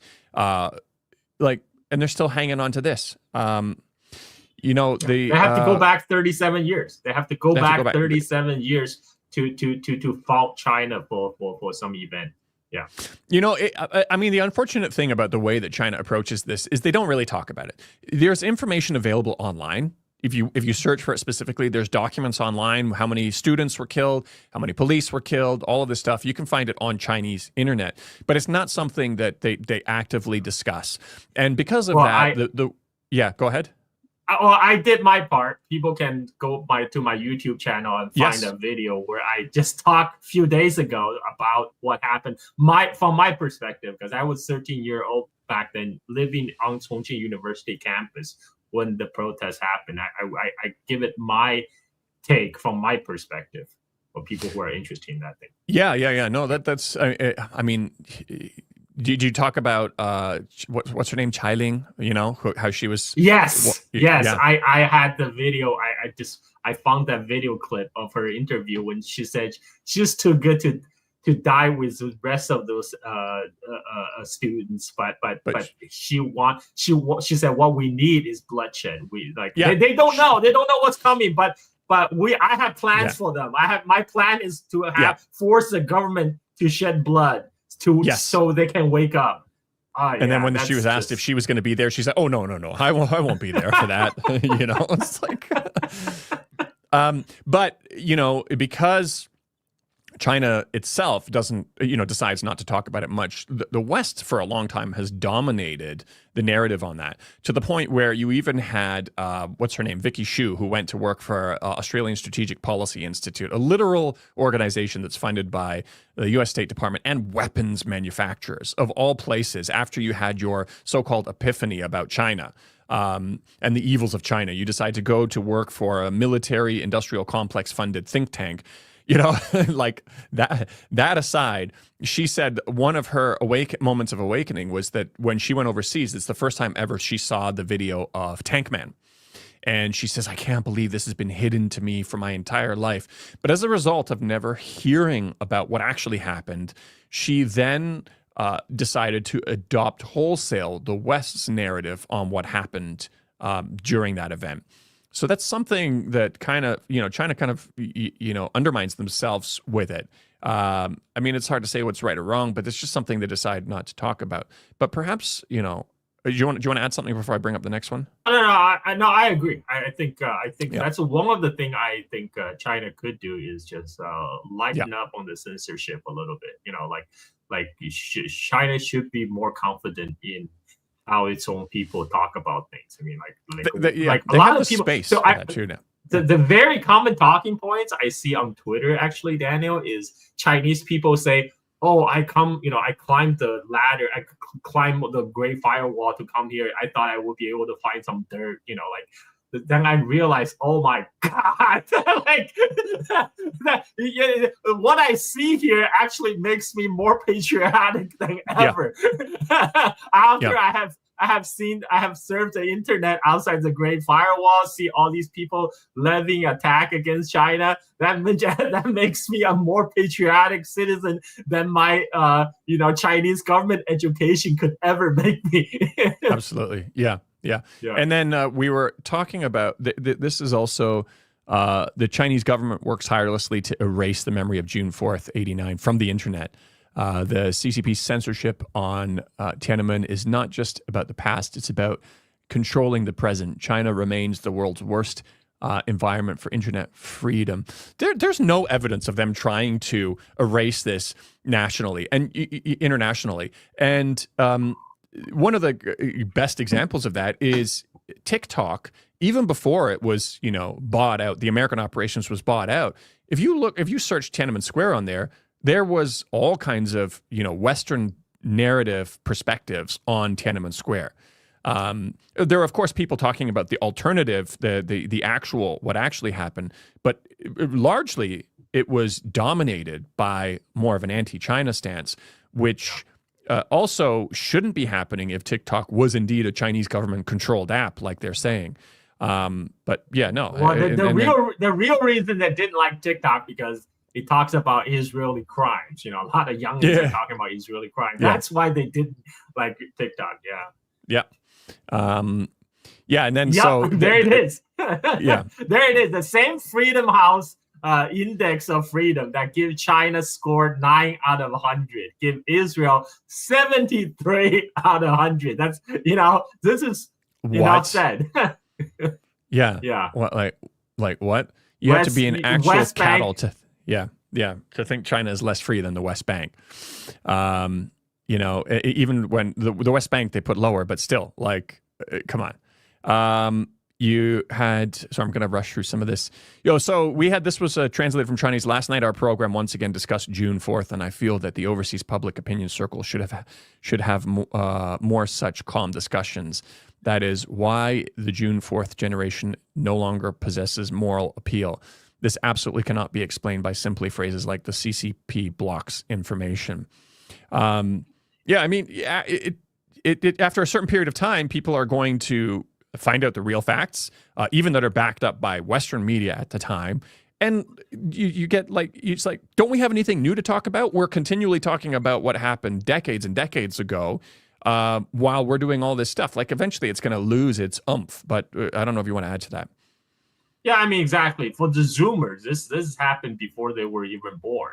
And for them, what they see is what's currently happening, which is U.S. and Israel are waging, illegal aggression against Iran, and they're committing ethnic cleansing against Palestinians, and Israel is launching an illegal war of aggression against southern Lebanon. And this is what people sees every day. And you're gonna. For them, talking about something happened 37 years ago in China, it does not resonate. And this is why, I notice even on Twitter, the people who are talking about it nowadays are just mostly, U.S. government officials, Western pundits. Most of the youngins don't really care about that. Right. Let me see here. Okay. This is another one of... I think you brought this one up, right? Yeah. So again, this is an old FT article. Well, not old, like a few weeks ago, reporting about again. They're kind of trying to bring back that Uyghur genocide narrative back into the mainstream. I think my personal opinion is there is part of their distraction campaign for what Israel is doing. Right. But again, they're hammering the same talking points again and again about how Uyghur is oppressed. But my advice to people, just travel to Xinjiang. I've been there. I've been there last year. I don't see oppression. I talk to people from all walks of life in Xinjiang. They speak their local language, whether adults or children. They all speak the fact that the claim that 90% of the kids were taken away from their parents, sending into some kind of brainwashing boarding school, like what they did to Native Americans in Canada and U.S. That is bullshit, man. I saw little kids go to school just like any other kids in the morning and then go back home in the evening. I saw that with my own eyes, and I interact them. I hear them speaking Uyghur. I ask them questions in Chinese. They don't seem oppressed to me. Yeah, I mentioned this on a previous show. I have a friend there who showed me all around the bazaar, the Sunday bazaar in Kashgar, and became longtime friends with him and his family. I sent him a skateboard when I got back to Chongqing, and then I went and saw him a couple of weeks ago. Him and his family, him and his cousin and his uncle were there. and they had to translate for their uncle. They were translating Uyghur between him and us. It's a lot. I'm going my 9th time to Xinjiang. This time self-driving through Xinjiang from one end to another. I'm jealous. I'm jealous. I mean, like, and the people are super friendly. Like, all I had to do was just learn a couple of Uyghur phrases. I just go around and says Yashimu says, and everybody just like their face just changed, and they smile, and they try to have a conversation with me. I mean, like, yeah, man, it's a great place. Yeah. Let's see here. Okay. I think, you know what, I'll mention too, I know I mentioned this on the show before, they paused the Xinjiang propaganda for a while because they, I think, you know, when the U.S. was supporting what Israel was doing to Muslims in Gaza and the level of what was going on that you could actually see with your own eyes, it would seem really tacky to still try to pretend that you care about Muslims in China, that things are supposedly happening to that you need to rely on your imagination for. And is also, even if it were true, which it's not, but even if it were true, it's not being funded by the American taxpayer. So you saw a couple of instances where they were trying to revive it, but they did it a little bit too early, where people like, really? Are you serious right now? Because all the people who are talking about Xinjiang, for the most part, are people who support what Israel is doing to Muslims in Gaza. And so people were calling them out like crazy. Now that the Gaza issue, even though it's still ongoing, isn't in the forefront as much, you're going to see them try to creep this back in and try to revive it. That goes hand in hand with this next one, I believe, that you also brought up. Oh, this is a continuation of the previous one. You want to go ahead?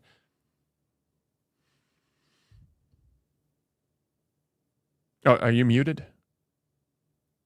Yeah, we already covered this one. Okay, let's forget it. Let's continue on. This is interesting. I know you brought this one up, but like this is the same thing that is going on over and over again. They keep saying, "Oh, it's a ghost city," and then all of a sudden you come back a few years later and it's live. They said the same thing about Shenzhen in the 80s. Even like for bigger examples, they said the same thing about Pudong. You know, like when are they? Like how many times do you have to get it wrong before you get embarrassed? Now they just try to reframe it. Now you know before they say it was a ghost city. Now it says, "Oh, it's becoming an elite enclave." This is a different angle. Okay, they've changed the angle a little bit. So back in 2023, which wasn't that long ago, they said Xi's empty dream city shows limit of his power, which says, "Oh, this is a ghost city." And now the latest Economist article says, the Xi Jinping's pet project, Xiong'an, offers perks to growing number of residents, but it's becoming an elite enclave. I was like, you know, I always said I didn't realize that was what it was referring to, but I always said that why don't they ever come back to these cities that they do these ghost city reports on when it's a thriving place 5 years later? I said that would be really embarrassing for them to have to try to reconcile. But now this is how they're trying to reconcile it, saying, okay, yes, well, you know, it's not a ghost city, but it's something even worse. Yeah, it's even more. It's a home to government's most privileged workers. Hello, the whole point of Xiong'an was to shift all the government functions away from Beijing to Xiong'an. So of course they're gonna be the government workers that they're supposed to be. It was designed to be a place to hold all these government functions away from Beijing. Anyway, yeah. Right. And then speaking of also trying to paint the wealth issues and as a problem, this was one that I think you brought up, which is really important too. They're starting to crack down on extreme shows of wealth from influencers, kind of glorifying this life of excess and things like that. Is this one that you sent me? Yeah. And they would not be promoting Kardashians in China. You know, like shows like Kardashians will get cracked down very quickly, just like because government don't want that kind of thing. You know, Chinese government do not want China's Kim Kardashians. They don't want the youth to have a bad example, role models to look up to. You know, which you can't. I mean, you know, like this is like, you know, I mean, Western conservatives, they're constantly complaining about, you know, moral decay and extreme wealth worship and the extreme kind of toxic, influence of influencers. But then when China actually regulates these exact so-called social harms, then the West condemns it as this kind of draconian censorship. It's like they're constantly solving all of the issues that people in the West are complaining about or that are concerned about, and then attacking China when they do that, when they actually do it. I think this was Oh, yeah. I like this one. I did yeah. I'm not sure if you shared this, but I love this too. China has won. I've decided to never again comment on Chinese propaganda posts to call them out or correct them. It doesn't work. And especially on Instagram, there's no way to turn off notifications for these countless replies of trolls and bots. China spends millions to spread pro-China and anti-China or anti-US propaganda through bots. Meanwhile, those who fall for it don't even realize that Instagram and X are both blocked in China. Normal Chinese citizens can't and don't use it. I mean, there's so much to unpack there. It's like, no, there's no evidence of China spending all of this money on this kind of a campaign. In fact, even there's a guy, Hot Pot King Nathan Rich, I think his name is, in China. He was complaining about the censorship he was complaining about in China was when he put videos that were overly critical of the U.S. on Bilibili, they would get censored, saying it was inflammatory towards another country. Like, so it's like the opposite of what is happening. But you know, the U.S. is on record spending billions, not millions, billions of dollars on anti-China propaganda. They literally approved all kinds of, and then of course they have their regular, NED, Radio Free Asia, all this stuff. And they still can't compete against China, which is terrible at propaganda. They're terrible at telling their own story. So no, you're not losing because there's some sort of a sophisticated, highly funded campaign. You're losing because the narrative is not on your side. You continue on a bit. I've got somebody calling me to fix my RV. You talk on this topic and interact a little bit. I'm going to tell him. Yeah.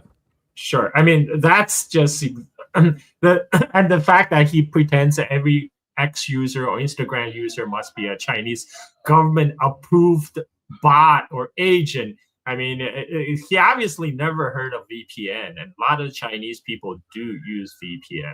Now, the ironic thing is, a lot of Chinese users who, use VPN to access X, they actually didn't come here for political commentary. I know for a fact many of them use it to access porn, which is blocked inside China. But yet those people would say, I came to X for porn, yet I'm getting so outraged by all this anti-China comment. Now it has radicalized me, making me into a political shitposter when my original intention was to come to X to browse porn. So people just don't understand. Like these people obviously have never interacted with real Chinese people. At least the real average Chinese people outside, like maybe the echo chamber of a few Chinese dissident who the total Western lines and stuff like that. Right. All right. So the guy who's repairing the water pump on my RV is here. I told him where it is. He's just gonna do it. So I've got a few more minutes here. Empty city, wealth, influence, China won. Oh, this is one that you brought up, Zhang Wei. Beautiful video. And we can just watch the video directly. It's a 3-minute video. And then after this, we've got one more short thing, and then we are done. So here we go. Let's start with the 3-minute video. 演讲中提到，就是加州要建高铁，到现在1公里都没有建起来。我80年代美国去了很多次，那个时候听说美国要搞高铁，我们连高速公路还没有呢。我们说，哟，这了不起啊！他最后是什么都没搞成。很多原因，用中国道路来讲的话，它没有党的领导，对，没有代表人民整体利益的一种政治架构，对，大家都讲自己利益，合不起来的。对，张老师，法国进入德国，这个标志就不一样了。然后呢，德国是不限里程的，法国是非常严格的限里程的，铁路也是的。我们最近刚刚去塞尔维亚，中国帮他们建到匈牙利这个铁路，现在塞尔维亚这段已经建完了。它的标准呢很有意思，它是200公里，但是保留了以后晋升到高铁就250公里的这个可能性。但匈牙利那段160公里不可能变，就160公里。那边它是严格的欧盟标准。您刚才也说，其实铁总并不挣钱，想要靠票价来值回这个建设成本，那可能也是很漫长的一个话题。但事实上，它拉动的是人流、客流、信息流所有的这个流动，这个的流动对整个社会经济带来的推动作用，那个是无法限量的。所以我觉得，就我们算的一直是一笔总账。就您刚才说的，回到我们党的领导，它是整体利益党，我们算的是。你看总书记的经济思想啊，就是它里边有一点，供给也会创造需求。很多东西建设不要想那么多。对。你这个高速公路在了，血脉都打通了，很多需求，新的需求就创造出来了。对中国，比如说在农村啊修了很多公路嘛，很好的基础设施，他觉得这个经济上不合算。但是反过来说，修了这些交通之后，提升了这地方的经济价值，是吧？交通是给这个地方。另外还有啊，就是进行这种公共的大基建的建设，它需要长时间的投入，对，长期的等待。对，您刚刚一开始说了规划，那我们知道还要时间，对不对？还要巨量的资金，对。但这个也都是我们制度的优越性。是这个时间你放在西方，或者说你这个巨量的投资放在西方，如果由私人企业来承担，对，他愿不愿意投，这就是困难了。因为它这种交通基础设施建设一般都是长周期的，所以说这个在这里边它就面临很大风险嘛，很多方面它就推不起来。公共性是说人人有份，是吧？大家都应该享受这种便捷的、快速的、好的这种服务。但是美国一说到这个公共性的时候，它实际上只是一种兜底，它在很多领域所谓的公共提供的，它都是质量比较差的，在教育啊，在医疗啊，是吧？可能在交通一定程度上也是这样。我前面说了那个对战里边，体会一个就社会主义很值钱，看出社会主义制度的优越性。您刚刚说了社会主义4个字很值钱啊。对。另外还说到了我们的这个立体交通网络，它非常强调的是它的为人民服务、人民性，就一定要让老百姓感觉到确实实实在在的有收获。一听说自己家乡通高铁都很开心，以前都觉得好像高铁通不通没有什么感觉，现在大家都有了，我的线也有了啊，那个感觉是完全不一样。Yeah, I mean it's amazing that the transformation you have. In the 80s, you had the promise of high-speed rail and all this stuff in California, and during that time there was no major, even just a highway network in China. And now, I'll tell you a story. I'll tell you a story about 1980s because my dad was already studying United States, but we didn't have phone in our house. So to make an international call, we have to travel to Chongqing downtown city center to make international call at the China post office, and then so it takes a whole day. My mom has to take a day off work and to take me over there, and then when we go back home, time to go back home, it's evening rush hour. And when the bus came, there was a crowd just rushed the bus. There was no line. The crowd just rushed the bus. And like those 20-year-old young men, they will crawl through the window. Me and my mom look at that and it's like, oh my God, there's no way we're going to make it to the bus. So we have to walk several blocks to the next station, right? Like that was 1980s. I mean, the level of improvement is just unbelievable. Yeah, no, absolutely. And it goes back to the same thing that Kishore Mahbubani said too. Like after all of this transformation, like you're asking on one hand to, overthrow the current leader or overthrow the government entirely. It's like, what are you smoking? Like, what are you smoking? We have this one I didn't share in the group, but it's quite interesting to finish off on this one. I'll play the video here. Take a look at this.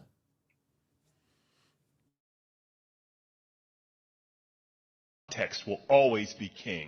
Most recently, U.S. Forces Korea Commander General Xavier Bronson made a striking remark in a public interview, stating that South Korea is, quote-unquote, a dagger in the heart of Asia aimed at China.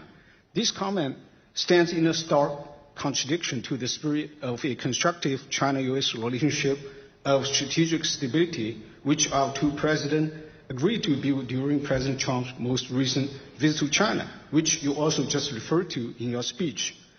President Trump, in particular, has also repeatedly emphasized his desire to forge the best possible relationship with China.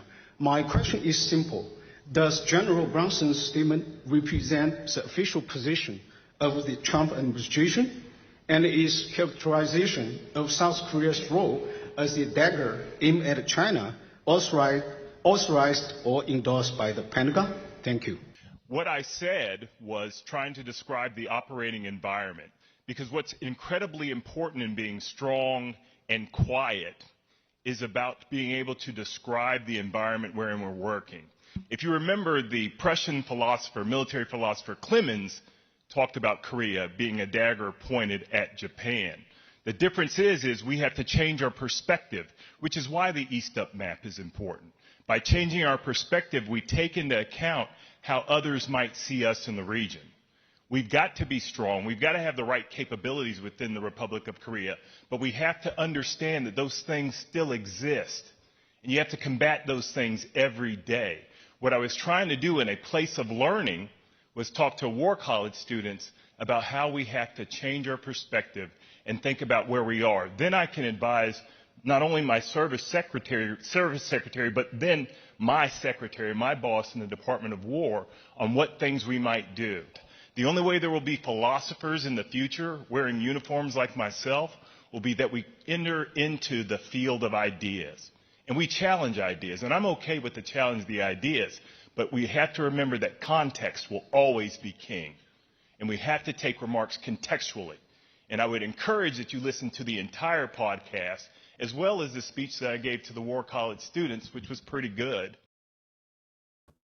The U.S. has this remarkable ability to speak with such a level of confidence that sometimes you have yourself asking yourself, "Am I the stupid one?"